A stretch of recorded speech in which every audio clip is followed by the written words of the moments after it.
Hello, and welcome to Straight Lines. My name is Tuesday J. Johnson. I'm a lecturer at the University of Texas, El Paso, and an assistant professor at Doña Ana Community College. This is for applied calculus. It's calculus for the non-science or engineering majors. And it's a review of some of our algebra, and we're going to look at linear functions, or as we'll call them here, straight lines. Now, the slope of a line. For any non-vertical line, if x1, y1 is 1 point, and x2, y2 is a second point on our graph in a Cartesian coordinate system, and they're two distinct points, so they can't be one on top of the other, on a non-vertical line L, then the slope is given by the change in y divided by the change in x. We frequently think of this as rise, change in y, over run, change in x. And I have no idea why that's historically called run, but, I guess we run horizontally. And the change in y is y2 minus y1. It's this height here. From the top, we subtract off this bottom portion, and it's the amount in between. Similarly, the denominator, x2 minus x1, from the origin going all the way to x2, we're here. If we subtract off the little piece that gets us to x1, we're left with this distance. So our slope, y2 minus y1 over x2 minus x1. As we look at more on slopes, we have vertical lines, and vertical lines have an undefined slope. And an undefined slope, the way I remember it, is skiing, right? Slopes. So if you have a vertical cliff face and you try to ski it, you will be undefined. That's the slope. A positive slope, this is like the ski lift or the tow rope taking us up, a little bunny hill, maybe a little steeper. And a negative slope, that's where we're skiing down. So it's decreasing as we ski down the hill. I am in 100-degree heat in New Mexico right now, and skiing sounds amazing, so I might use that a little bit more just to cool down my thoughts here. The image we had before showing the change in y over the change in x, and some images that show us exactly how we get a slope of 2, like up here. We go up 2 and over 1, and you can instead do over 1 and up 2. It doesn't matter. We could go over 1 and down 1. Just make sure that your y value is in the numerator, your change in x is in the denominator, always for slope. So let's find some slopes of lines that pass through given points. Suppose we have a point 4,5 and a point 3,8. And if I wanted to find the slope of the line through those, I would take y2 minus y1, so 8 minus 5, over x2 minus x1, so 3 minus 4. Notice that the 3, 8 is a single point. They're lined up over top of each other. 4, 5, that's a point. They're lined up over top of each other. As long as you keep your order of subtraction the same, for example, you start with the 8, then you must start with the 3 in your subtraction, it's all good. You don't have to worry about, which is the first point, which is the second. Don't even stress about it. As long as they're lined up over top of each other in your subtraction, it's all good. 8 minus 5 is 3. 3 minus 4 is negative 1. And 3 divided by negative 1 is negative 3. The slope of the line that passes through the point negative 2, and 4 comma negative 4 is given by m equals negative 4 minus a negative 2 over 4 minus a negative 2. And when we subtract a negative, remember that turns into addition. Negative 4 plus 2 is negative 2. In the denominator, positive 4 plus 2 is 6. And we will always simplify our fractions. Don't tell me it's 2/6. It's correct, but 1/3 is better. And the negative 2 divided by 6 gives us a negative fraction, a negative 1/3. Now when we're given an equation, here's what it tells us. Looking at this equation of a linear function, anytime the exponent on the variables is 1, unwritten, is always assumed to be a 1. We know it's a linear equation. There's no powers, we're not messing with the variables at all. So is the slope of the line described by this equation positive or negative? In order to answer that, the easiest thing to do would be to solve for y. So I could subtract 2x from both sides. If 3y equals a negative 2x plus 4, I can divide every single term by 3. So 3y divided by 3 is y. Negative 2x divided by 3 is negative 2/3 x. And 4 divided by 3 is 4/3. So it looks to me like this equation has a negative slope. All right, so negative, let's mark that answer here. It's a negative slope. As x increases in value, does y increase or decrease? Well, since the slope is negative, as x goes to the right, as x increases, y will go down, y will decrease. So negative slope, as we move to the right, will go down. But what happens if x decreases by 2 units? So I'm on my coordinate system. If x goes to the left, the y values must be higher. So if x decreases by 2, y will increase by 2/3 the amount of the slope twice. The slope just tells us the amount that y changes by, adding or subtracting, depending on if it's positive or negative, for each 1 step increase or decrease in x. So if x decreases by 2, y will increase, opposite sign, by 2/3 twice. In this case, y will increase by a total of 4/3.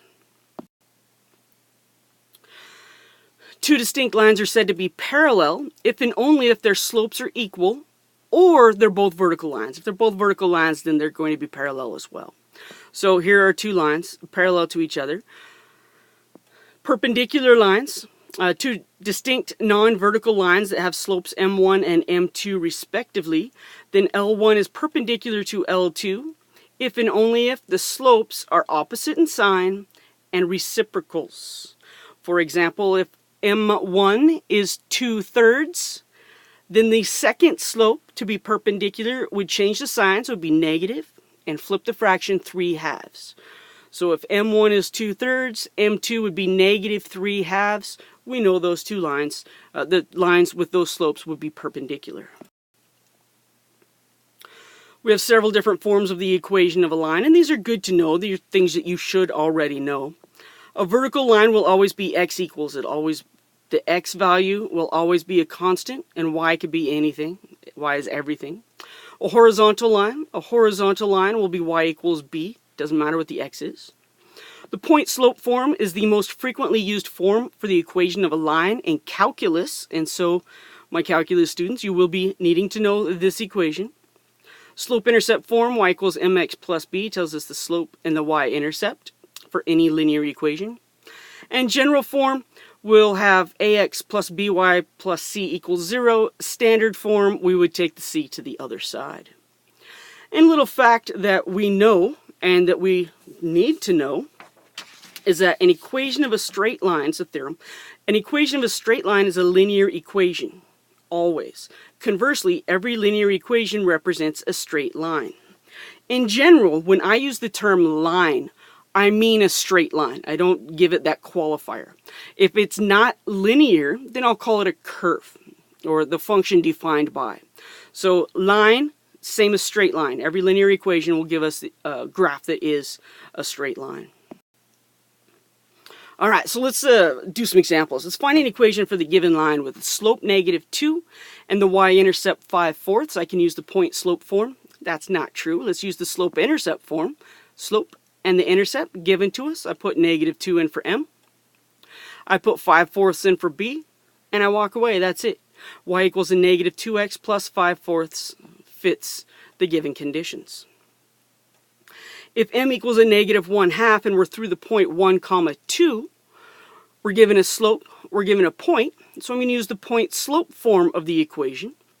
So I'll do a generic y minus 2, the given y value, equals m, the given slope, -1/2, times x minus 1, x minus the x value, and then we'll distribute -1/2 times x and a -1/2 times -1. So we'll have y minus 2, left-hand side stayed the same, equals a -1/2 x plus 1/2. When I add 2 to both sides to isolate y, 2 plus a half, well 2 is 4/2. 4/2 plus 1/2 makes 5/2. Yes, you may use decimals. In general, I'll use fractions over decimals every single time because I'm sloppy and decimal points go away. They just seem to disappear somehow, or I think it's just a spot on the paper or on my tablet. So I'll use fractions occasionally. For example, in these fractions, it's okay to use decimals. If you have a third, a sixth, even a 16th, I guess a 16th you could. 9th, get used to fractions, not decimals. Let's find the equation of the line that passes through the points 1, 2, and -3, -2. Now in the last slide, we had two examples and we were given the slope both times.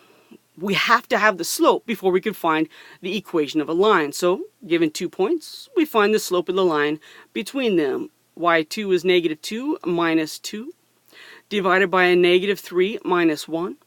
-2 minus 2 is -4, and -3 minus 1 is -4. So -4 divided by a -4 has a slope of 1. Now we could use either one of these points in our point slope form and it's good. So would you rather use values that are both positive or values that are negative? Most of us would pick these positive values, the 0.12, as the easier option. It doesn't matter, however.